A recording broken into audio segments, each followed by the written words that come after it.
You look pale. What's up? I didn't book an appointment, Dr. Sanford. Come on. I'm fine. I'm just not sleeping great.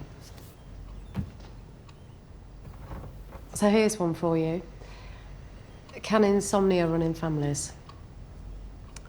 Sometimes. Depends what's causing it.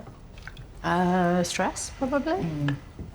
Well, call me if it carries on. There's no point being a martyr about it. There's medication to be had.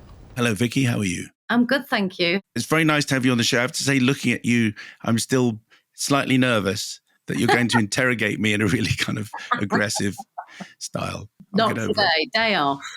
Day off, yeah. Different. Well, it's a different job that you're doing here. Yeah.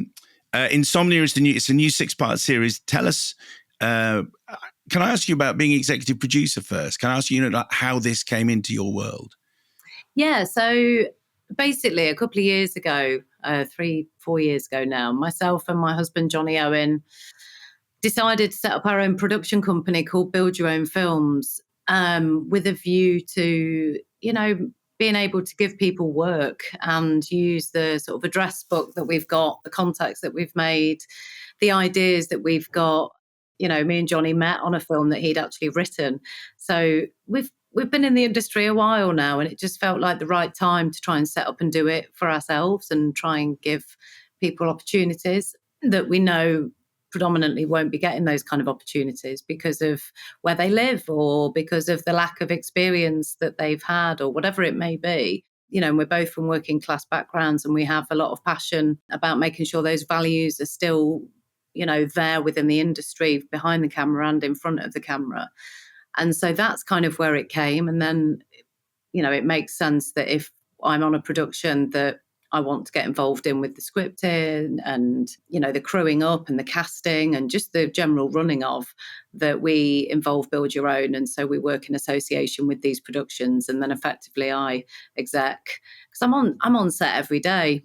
It means that you can really have a hand in on everything, whether it's just morale, scripts, casting, acting choices, all that kind of stuff. I just love to collaborate. Most people would imagine that if you're fronting a 6-part thriller series, that's enough to be thinking of without running the entire show. So presumably you can't just concentrate on getting your lines right and getting your acting right and your performance right, because you're thinking, and that set needs another lick of paint, or we need to upgrade the car. Is that the right bit of sound tech? I don't know. Your brain must be running at 1,000 miles an hour.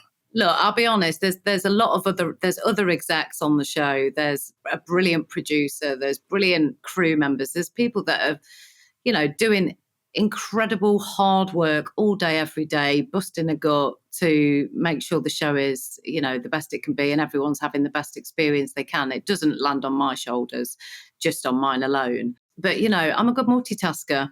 I'm very happy to sort of be involved in lots of different conversations. And, the sort of job is there for 3 months and then poof, it's gone. And you're back into looking for another job. So I kind of, always like to think just knuckle down when you've got those kind of gigs. And I still feel very, very lucky. And grateful for the positions that I have. And, it could have been very different for me. It could have been very different for lots of people. We should always be grateful of it. So tell us about Emma Averill and her family, and where we find her at the beginning of Insomnia.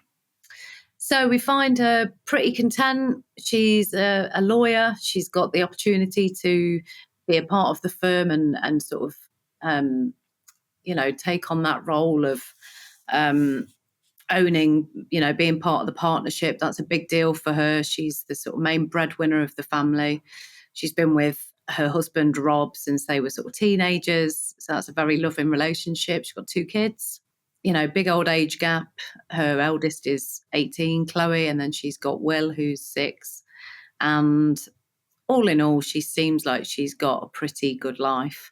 And then she gets a phone call from her sister, who she hasn't seen for quite some time. Her mother is then brought into her life again. And we very quickly, because of there's a lot of sort of flashback activity within it to give you a real sense of where all this story comes from. And we very quickly discovered that there's some very dark stuff that happened to them as kids, and that's going to come back to haunt them.